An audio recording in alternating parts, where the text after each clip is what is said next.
afternoon, good evening. I don't know what time it is in the world for you right now. I just know that you are here and just so honored that you would be here, that you would be with us, that you would spend time with David and I today. And again, this is just another episode of Living Boldly with Purpose. And so I'm Dr. B. I'm your host here today, and we're just going to have so much fun. And so technology. David, I had a just great conversation a few weeks ago, and we were able to talk about AI and a whole bunch of really cool stuff. And then we decided to get on today, and then we just, links and everything else.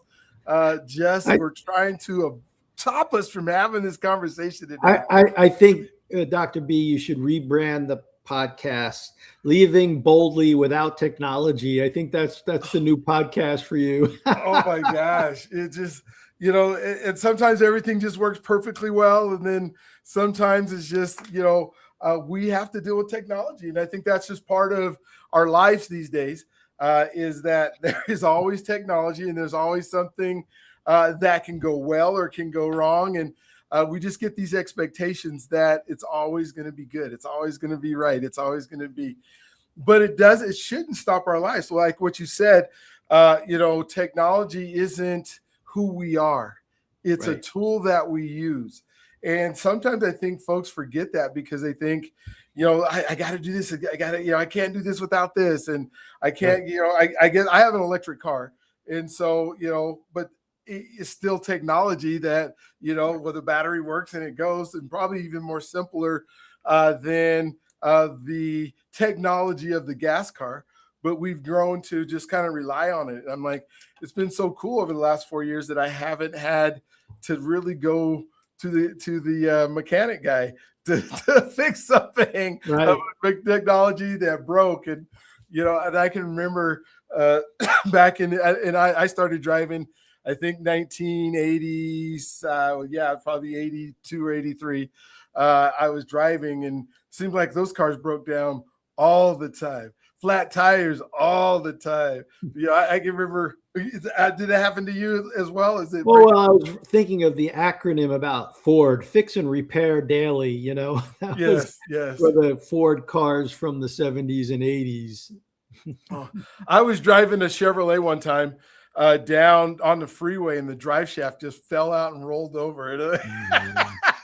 I remember just trying to avoid running on the freeway, picking it up, trying to put it back up in the up in the thing, and all the different moving parts that make a car work. And I guess that they've made them better these days, where you don't see as many on the side of the road as you used to, and all the computers and everything in them. And sometimes I get worried though that, like, who could hack into my car? Because we see it on the movies, right? All the time they hack into a car, that they drive it wherever they were, drive you into a brick wall. But it's just so cool that we live in an era where technology is part of our lives, and part of it, it's almost kind of cool that you expect things to work, and the convenience that we have. I do my devotion every morning, and I get I start with 2 glasses of water, and it's just so amazing to me that I can walk over to my refrigerator.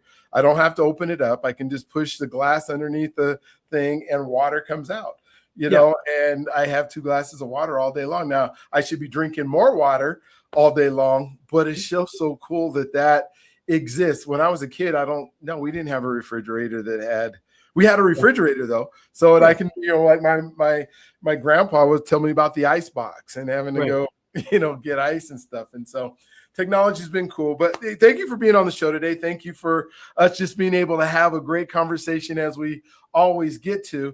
I've asked David to tell his story today. I've asked him to tell us, how he got where he is today and the things that he's doing. And like most of my guests, I say you can take as long as you want on your story. Some people take 10, some people take 30, because it's your story. And I think, at least for my guests, that they love hearing who people are more than what we do.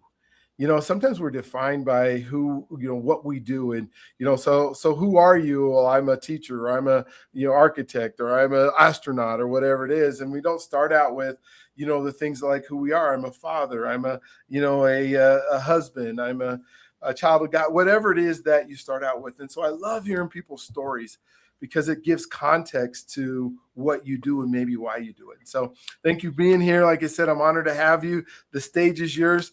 Can't wait to hear it. All right. Well, maybe I'll give the audience just a little bit of context of my name, where I live, and what I'm up to right now. So David Langiulli, I live in Naples, Florida, the other West Coast, I like to say. I love it. Yes. Yeah. And I was in your neck of the woods. I was in Colorado a few weeks ago. So, but I passed through Denver. So maybe next time I'll stop and see you. Yeah, that would be great. That would be great if you're, the flights and connectings, that's not enough time usually, but, and you can't go in an airport anymore and just go visit people. I used to be able to do that all the time. You walk to the gate, they come off, Right. you hang out with them, Right. maybe go to the, little restaurant there. You can't get through security for nothing. Right. And then if you leave it, you aren't getting back in. So that's absolutely true. And I, at this stage of my life, I am an executive coach. This is the work that I do, and I do some leadership training. In fact, you might be interested. We talked about your background as a chaplain, which you've recently stepped away from, your hospital chaplaincy, I guess we would call it. But I have created a coaching program for leaders on a spiritual path, and that's something I'm excited about right now. One-on-one or small group, based on some spiritual principles that would be recognizable to anyone from any religion, but the context isn't necessarily religion. It's more for like leaders who want to do a deeper dive to their inner life. So that's something I've just created and launched. But I would say for my journey, it's been, as I think about my adult life, let's say, right? Because in the sort of formative stages, it was about just kind of surviving in childhood. But as I matured into being a young adult, I found myself being interested in and attracted to work that was more relationship based. So that, led me to roles and areas of service where I just, kept getting closer and closer to people, to where now in my coaching work, it's very intimate, one-on-one type work. So that's been the arc of my journey. When we were, you're living boldly with purpose. It's hard to say that I've had any singular purpose during this time, but I can look back on my life and see where I thought my purpose was driven by the work that I did. And more as I was thinking about coming on the show, I was reminded of the gospel where one of the disciples asked Jesus, what are the two greatest commandments and or the two most important laws? Because of course the Jewish tradition was law driven, and Jesus was teaching in a very different way, more as more on the spiritual realm for sure, and not necessarily the law. But he said that love God and love your neighbor. Yeah. So if I had to say where I am today, I would say that's my purpose, to love God and love my neighbor. And that's informing who I am and what I'm up to in the world, including that spiritual coaching program for leaders who feel the same way. Mm-hmm. Yeah. So that's sort of this thumbnail sketch, Okay. Yeah. Did you grow up in Florida? I grew up in Brooklyn, New York, Brooklyn, New York. Okay. In a sort of a working class industrial neighborhood where there was a rail siding.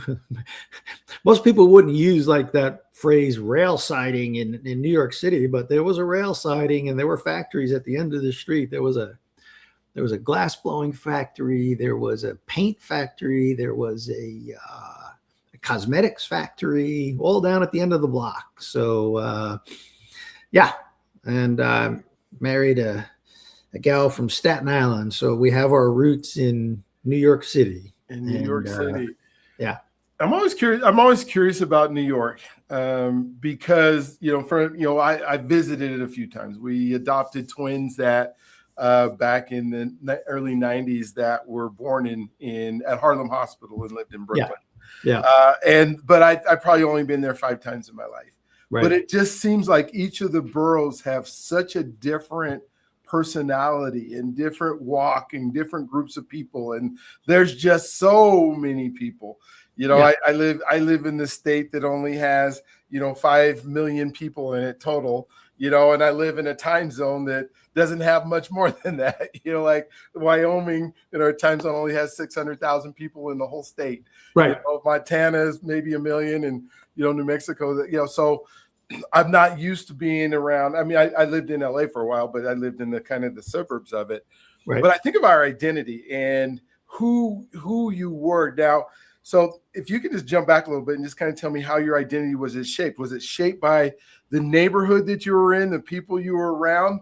Did you go into other neighborhoods like back in the day? Did you guys like go to Manhattan and go to Brooklyn was and maybe still is kind of a tribal, or New York City in general, I would say is kind of a tribal structure.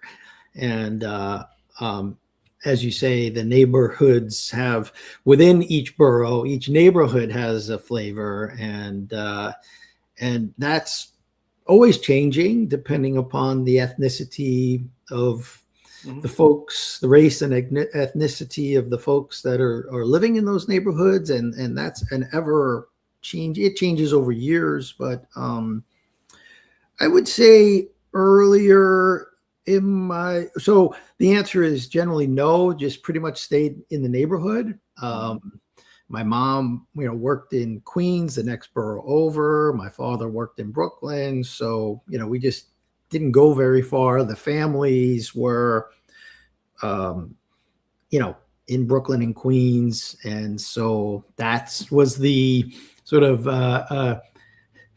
outline of my world. I didn't really, and we would go down to the New Jersey Shore in the summer times. My maternal grandparents had a place there, and so that was like the farthest. To me, that was like the country. It was like maybe 50 miles away, if that. Maybe 40. I don't know, but that was like summertime. It was kind of country-ish. You had the water, and you had undeveloped lots of land that had trees on them that you could mess around in, and you could go fishing, and so that was formative. But I would say my early years were shaped by my parents, and their parenting in the household, and the values that they brought forward. I was pretty strongly influenced by my father growing up, and in a very positive way. And I, one of my first books that I wrote on Stoicism, it was a tribute to him.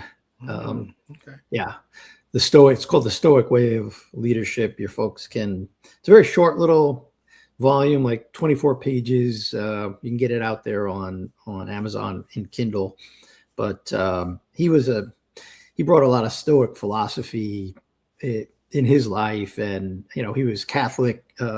Both my parents were Catholic, and we were raised in the Catholic faith. But he was Stoic by philosophy for the most part, and so I picked up on a lot of that from him. And both my parents worked, so these were the days where you were on your own. Mm-hmm. You had to walk to and from school, like from kindergarten. Oh yeah. Yeah. It was only a couple blocks away, so it's not a big deal, right? But these days, Oh yeah, you wouldn't do that today. Yeah, you can't do that today.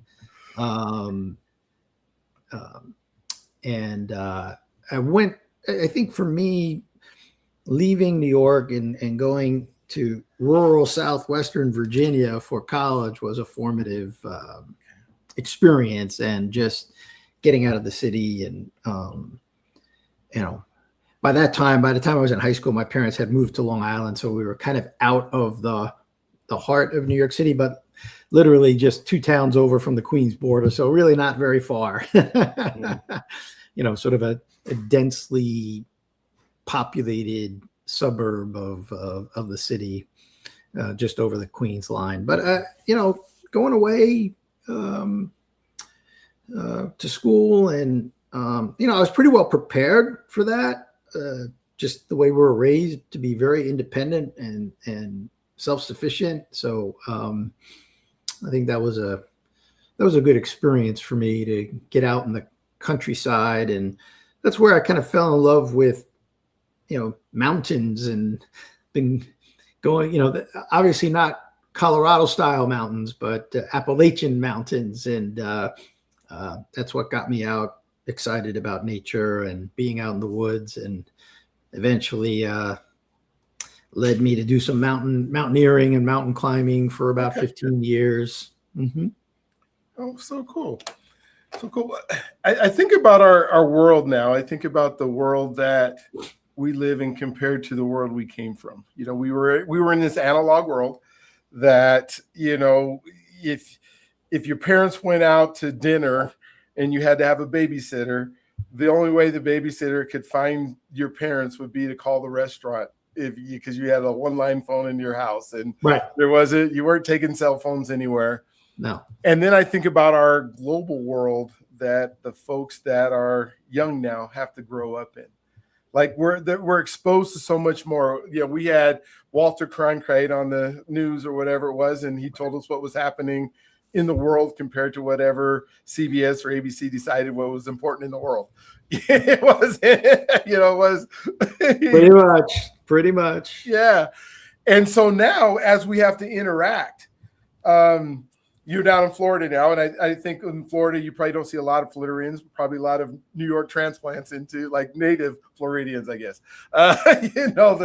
So you kind of feel at home, I bet. But for everywhere else we go in the world, it just seems like there's just a different identity or different vibe that when we were growing up. Like you said, we could walk to school every day, and now we have helicopter parents that if they're not walking their kid into the school every single day, they're not doing it. And they don't get to go outside and play. I mean, our rule was come in, check in when the street light comes on, and then you get another half hour or something like that to play, at least in the summer. In the winter, it was, it got dark and it got cold. So we came in and then so how, I mean, as you think of the world, and how should we be trying to interact with our world now with all the stuff that we're being bombarded? How do we have discernment into what we should do and what we shouldn't do? And how are you doing that? Well, one of the spiritual principles that that are included in that coaching program, if you're on a spiritual path, is I call it simplicity and sufficiency. Okay. Simplicity and sufficiency. And there are, if you look at the great mystics over the course of human history, They live very simply, and this is all the way up to modern day saints, right? They generally live very simply and on the and sufficiently. And so the temptation is to get bogged down in technology and everything that's available. And this, this has always been true of human beings living in community, where advancings are happening. Oh, I don't have to pull a plow. I can get a donkey to pull a plow, and so on. But then you got to feed and take care of the donkey. So, their life just all of a sudden got more complicated other than just strapping on the plow and going out there and plowing your vegetable garden, So these are choices. So you ask, how can we live simply? It's by choice. So yes, you and I can get on a video recording now, and I have a computer, which is a tool, and any piece of technology is a tool, and you can choose to use the tool or avoid using the tool. So for example, for me, in the early 2000s, with the advent of Facebook and other forms of social media, I saw that as being very distracting for me from my purpose. So I chose not to get involved with those platforms. I did choose to get involved with LinkedIn, and you and I have talked about that. And that's because LinkedIn has a very specific purpose. For me, I actually use it as a publishing platform. Not many people use it that way, but that's how I use it. And a networking platform. And I don't really get too caught up in, you can waste hours and hours of time on social media and not show any progress toward whatever life goals you have, spiritual or material. Yeah. It's you brought up the word community, and I think of, community. I'd actually love to hear your definition of community now, because I think it's changed over our lifetimes. Yeah.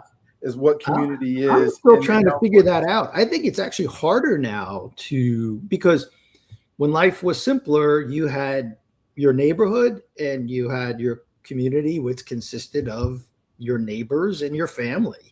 And so in some senses that was restrictive, but in many other senses it was simpler. And creating some restriction in your life. I know we live in a culture with boundless, like, oh, I don't want any restrictions, but I'm struggling a little bit. We've been living in Naples, Florida for I don't know how many years now, almost 12 years. And I'm still, I have my jiu-jitsu community. That's one community that I am part of. And that's a mostly men, although some women in there. And more recently, I became engaged with a Christian men's group here that meets 2 days a week, and I'm enjoying that, but it doesn't quite have that. When I meet with those guys, it's great, and we have wonderful discussions, and but I don't know. I'm still exploring this. I don't know that I have an answer for you. Maybe you have something you can say about it. I do think that the social media, rather than creating community, is might be separating us more. Yeah, I think even social media creates isolation in some forms, and it really does, because we don't want to be our authentic selves on social media. We want to have this persona that if we can't be us, then we want to be somebody else, because we want to, if there's still a desire to keep up with the Joneses, or that's what they used to call it when I was a kid, that we compare our lives to what we see on social media, as if what we see on social media is real. And it's, because we're getting people's best lives. We're getting, what they decide. Well, you're not even necessarily their best. You're getting a curated version of of somebody's life. Yeah. And this is why I, in my use of LinkedIn, go out of my way to put myself out there through my writing in an authentic way. And there's some risk in that, and which is why people create personas, because personas are protective. But I will say, like this men's group that I'm part of, especially the Tuesday morning meeting, we sit in a room, there's about 24 guys in there, and somebody's leading a discussion, and guys get raw and real in there. So that, I think, if you can be raw and real with friends and family, even family, some people don't get raw and real, and sometimes they get too raw and real. That's another conversation. But you use the word authentic. I think that's important for creating wholesome community. And and you can't necessarily do that online unless you create a very confidential space where people are willing to connect over video and have authentic conversations about what they're struggling with in their lives.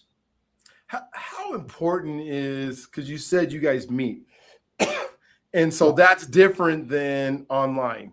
It's correct. Different. We have all these online communities that you can be a part of, that people engage in, but you're actually meeting with a group of people that is in person. In person. How important is in person to our well-being in this day and age? I think it's very important. I think we're losing that.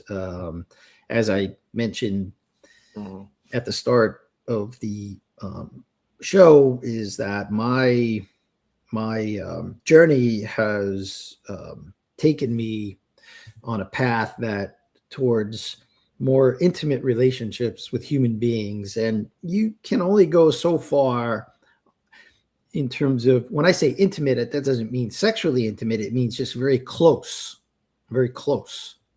That you can only go so far in a video format or a telephone call. It takes time and personal one-on-one in-person connection to develop deep relationships or community with other people. That's, I don't know of any other way. Yeah. And there's, as I think through it, it's like, there's a chemical portion of our chemistry in our bodies, whether they're, I guess pheromones is one that comes to mind real quick, or they're just the energy or the aura or whatever that is part of how God made us. And that is meant to interact with other human beings. Yes. It is not meant to be isolated in a room on a computer. I can't feel your energy. I mean, I can sense your energy, but I can't physically feel your energy as we do this. I mean, I'm so excited that we were able to meet and we were able to communicate, and you're another part of the world. But to truly have close relationships, or those relationships, I think those chemicals have to be able to fire. I think they have to be able to be there. And I see that as part of why there's so much division.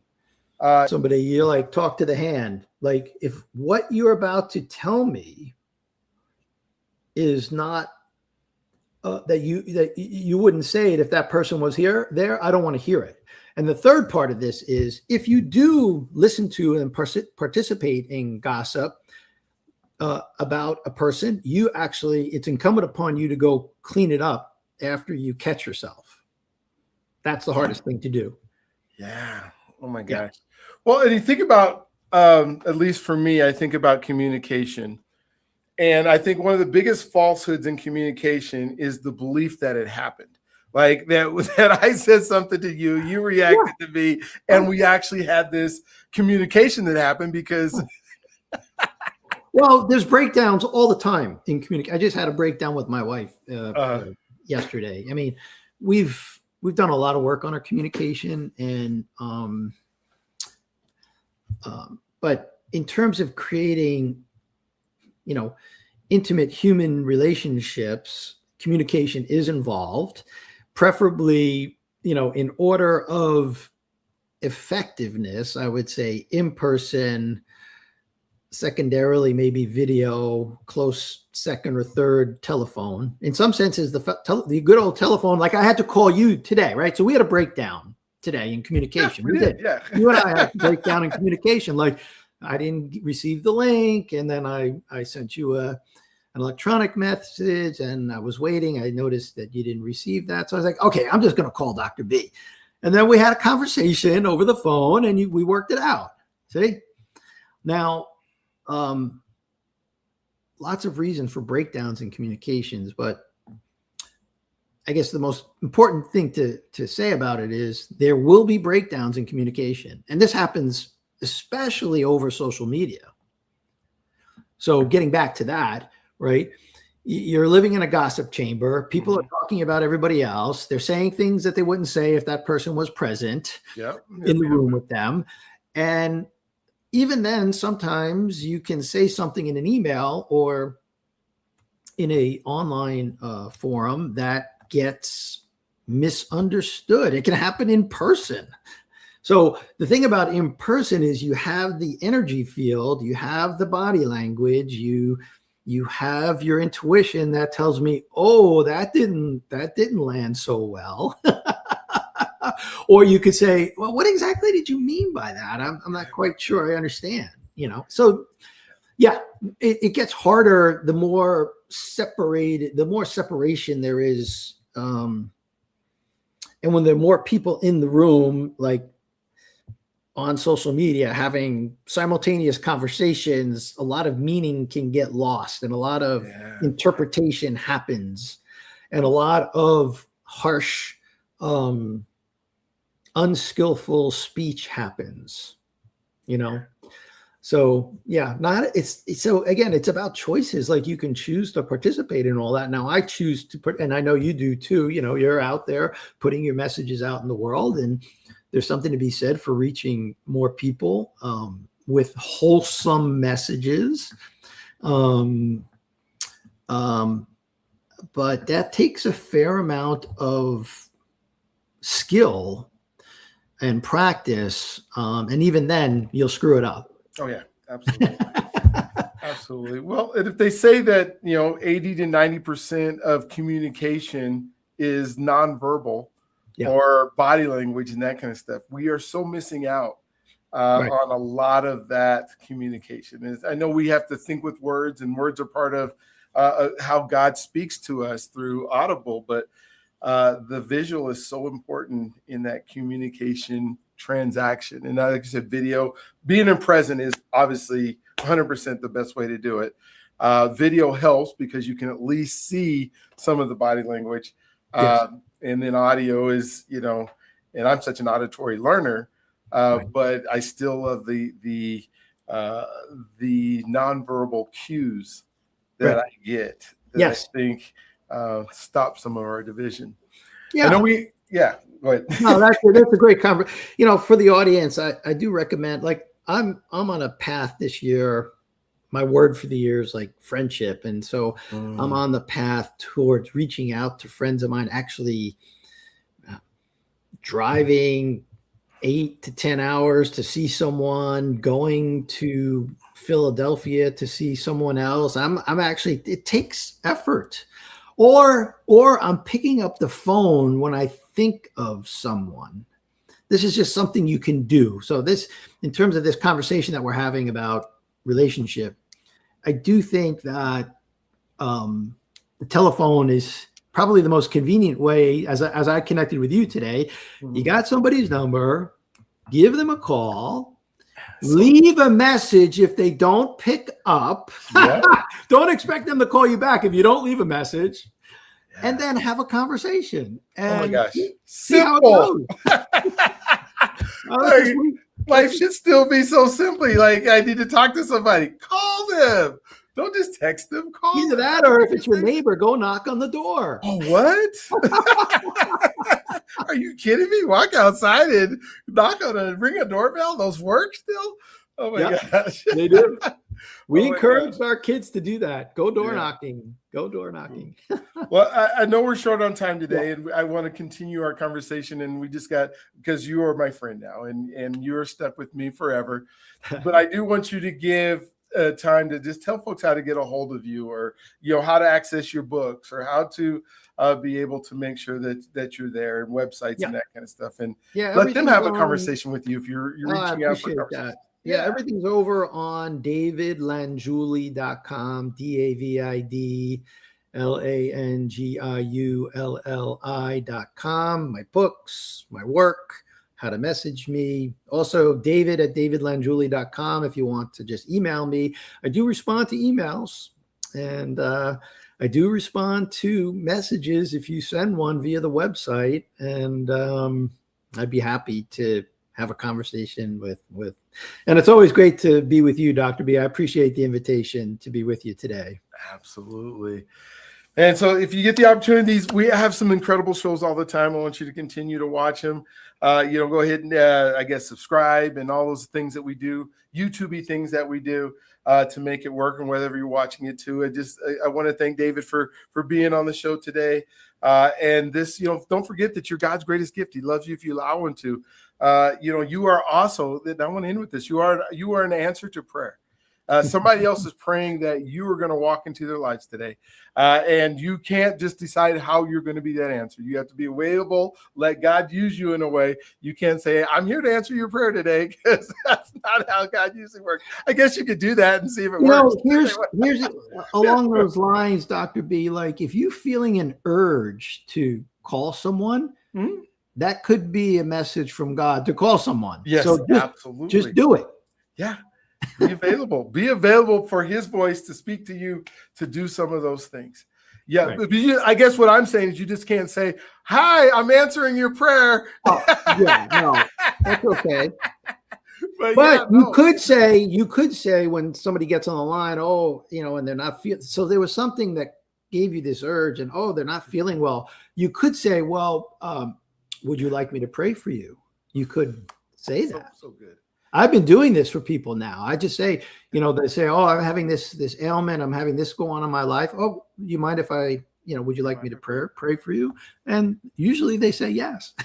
Isn't that so good? And that is exactly what you can do. That's what I mean by being available. And so, oh my gosh. Well, thank you. Thank you for being on today. Yep. Can't wait to have another conversation with you. Right. We will continue to do these. So for you guys out there, you guys have an amazing, awesome, just incredible day. And we will talk to you on the next one. See you later. All right. Thanks so much.